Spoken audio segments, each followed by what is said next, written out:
hidup dan dibesarkan berdampingan dengan seorang nabi. Bukan garis keturunan yang kesekian, sekian, sekian. Yang tidak perlu kita ragukan garis keturunannya itu benar atau tidak. Nasabnya itu jelas atau tidak. Anaknya langsung. Jadi ketika masih ada yang berpikiran nasab harus kita muliakan bagi anak keturunannya, Islam tidak mengajarkan itu. Jadi jelas ya, artinya nasab bukan otomatis memuliakan seseorang.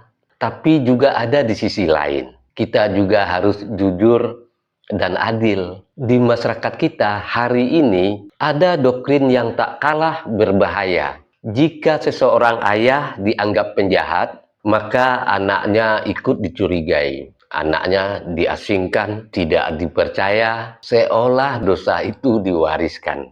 Padahal sejarah dan agama mengajarkan hal yang sebaliknya. Ayah Nabi Ibrahim adalah penyembah berhala. Namun anaknya justru menjadi nabi. Nabi Ibrahim alaihissalam. Bahkan digelarin bapak dari nabi. Bapaknya para nabi. Artinya apa? Keburukan orang tua tidak otomatis anaknya buruk. Sebagaimana mulianya orang tua tidak otomatis.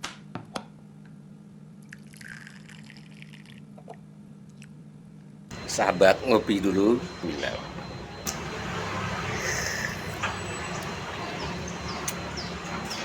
Bagi sahabat yang mau sloki unik ini, sloki tengkorak, ya silahkan klik keranjangnya ya.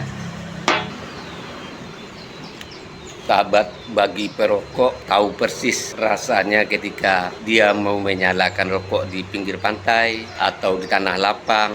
Itu pasti banyak angin, dan untuk merokok menyalakan koreknya pasti kesulitan, pasti padam oleh tiupan angin. Tapi semuanya tidak akan terjadi lagi jika korek kita ini kapasitas gasnya besar dan apinya kuat, tidak akan padam ditiup angin. Jadi jika sahabat ingin korek seperti ini, cek di keranjang produk.